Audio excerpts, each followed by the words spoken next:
In the beginning of the movie, we are shown a woman and a man on a date by the pool. Based on their conversation, we learn that they are both lifeguards at the park, and their names are Cindy and Brad. After their shifts end, instead of going home they linger around the premises to spend time together, and cozy up on top of the waterslide.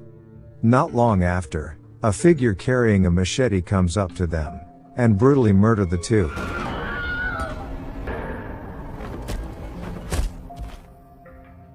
Some time later, the 2018 graduating class of Valley Hills High School are planning to hold their graduation event. They plan for the event to take place at a water park called Wet Valley. The idea was spouted by Alice, a Valley Hills High School alumni who was also the one who came up with the entire event. Much like every other graduation event, all the seniors are excited about spending time together. Not only that they'd get to swim and ride water slides, they also plan to stay at the water park for 3 days. It is now that we get introduced to our protagonist, Josh. He and his friends, Chad and Slim, started a band called the Blades, and they would perform sometime during the event. Later on, an old man named Conrad comes up to them. He tells them that he works as both caretaker and maintenance technician at the water park. Despite having worked there for 35 years, he is still up and kicking. Several hours later, Josh, who are in the midst of practicing with his friends, happen upon Kim, who apparently is Josh's ex, who now works as a lifeguard. The small talk shared between Josh and Kim appear to render Kim's current boyfriend Tommy jealous. Well, if you think about it, it pretty much makes sense why he would feel that way, given the way his girlfriend came at her ex. In the next scene, we get introduced to Michael, who receives a call from his son, Josh the protagonist. During the call, Josh deliberately asks his dad to come to the water park to watch him perform. We then get introduced to one of the people in charge of the park, Priscilla. She is a 1992 graduate of Valley Hills High School. Slim tells that he heard a rumor circulate amongst the students about Priscilla supposedly choosing one graduate to have sex with each year. The rest of the class are now enjoying the water park's main attraction. That is a set of really high and long waterslide tunnels. All is good so far, and nothing appears out of the ordinary, at least until several bratty teens decide to go down the slide, with a bottle of liquor in hand.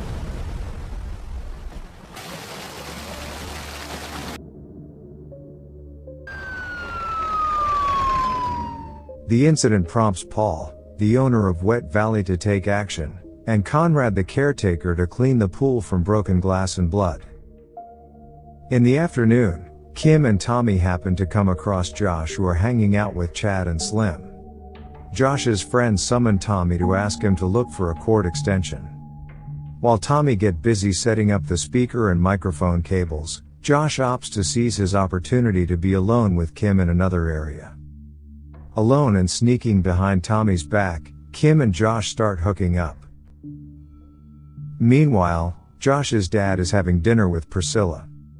In the beginning, they are shown conversing, but we, the audience, aren't able to hear what they're saying at first.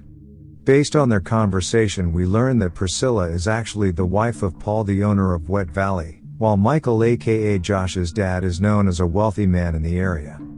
During the dinner, Michael voices that Paul doesn't know that he's got something good sitting right in front of him. Some time passes, and now Josh and Kim are walking up to their friends, as it is almost time for his band to perform. Several classmates are watching them from afar, and one of them says that something is going to happen to them. The seniors are now enjoying a performance by the Blades, who are performing 80s hits. Kim, who is watching, pretends to not like Josh's singing, and condemns the loud noises their instruments make. Josh's dad and Priscilla attend to watch Josh perform. Up until this point, Tommy is still unaware of the fact that his girlfriend cheated on him. But then, it turns out that one of the seniors had recorded Josh and Kim hooking up, and as now shares the video in the seniors group chat. Tommy sees the video and gets understandably furious. He runs up to the stage and beats Josh in front of everyone.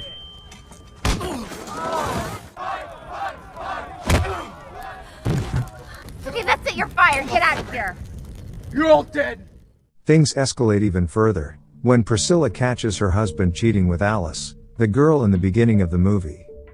Later on, Michael walks up to his son Josh and tries to calm him down. He then asks Josh's opinion about his idea to purchase the water park. Unbeknownst to them, Alice is eavesdropping and she heard everything. She proceeds to find Paul and reprimands him for negotiating to sell the water park.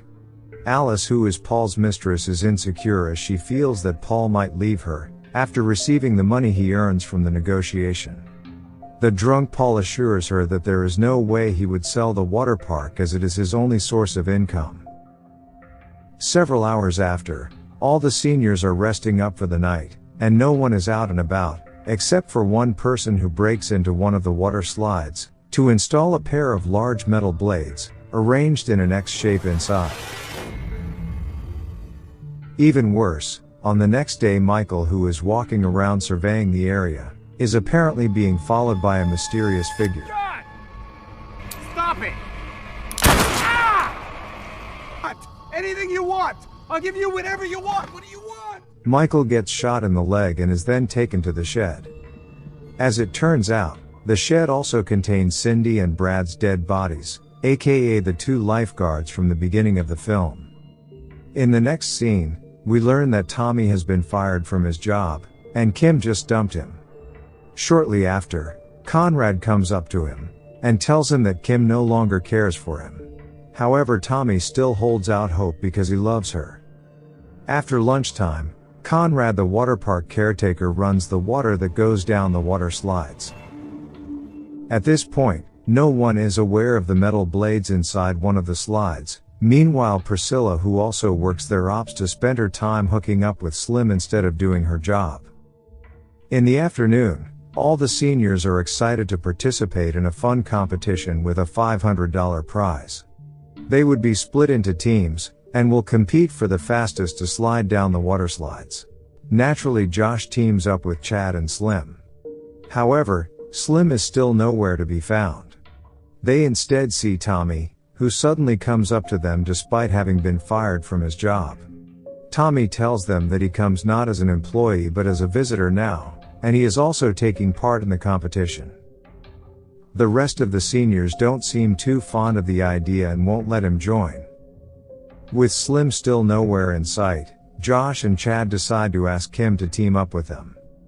Not long after, Tommy, who had nothing better to do than stand around, notices something amiss. He takes note of a trail of water leaking out of one of the slides.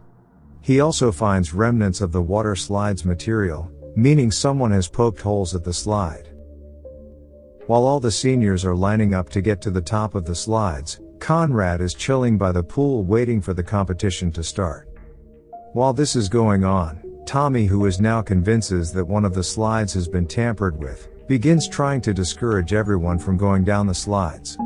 Unfortunately, the seniors brush him off as they already think of him as a party pooper for what he did the other night. In mere minutes, the competition is about to begin by the event organizers and the pool caretakers. To ensure everything would go well, Priscilla communicates with Conrad, who is guarding below. Of course, neither are aware of the blades installed inside one of the slides. Tommy is relentless. He still tries to inform Paul and Priscilla that everyone's in danger. Unfortunately, nobody believes him, and the competition commences. One of the annoyed seniors even pushed Tommy down the slide.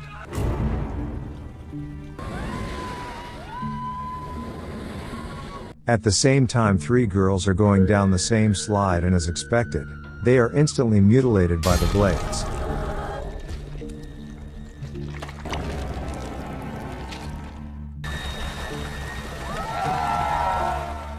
Below, the water coming out of slide number 3 has turned red, followed by mutilated limbs sliding down.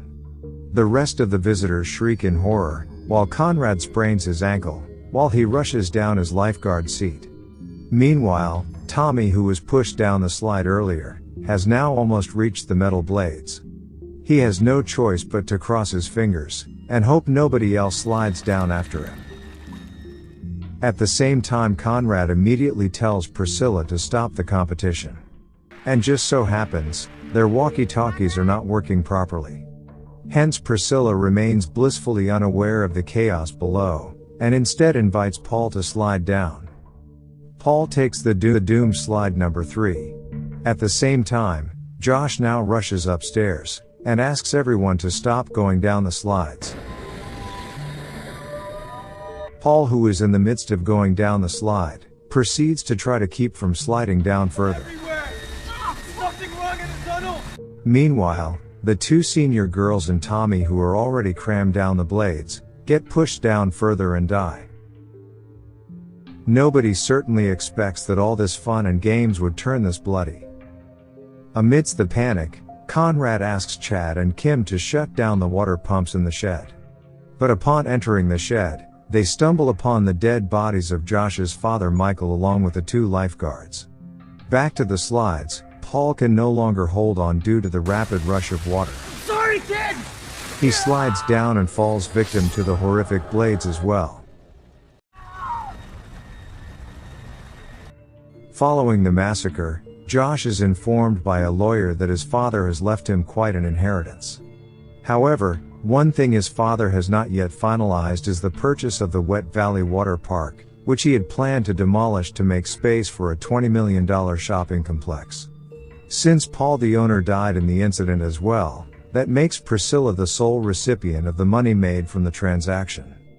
The film ends with Priscilla smiling, followed with her memories showing her father accidentally died at this park years ago, with no one was even bothered to help him.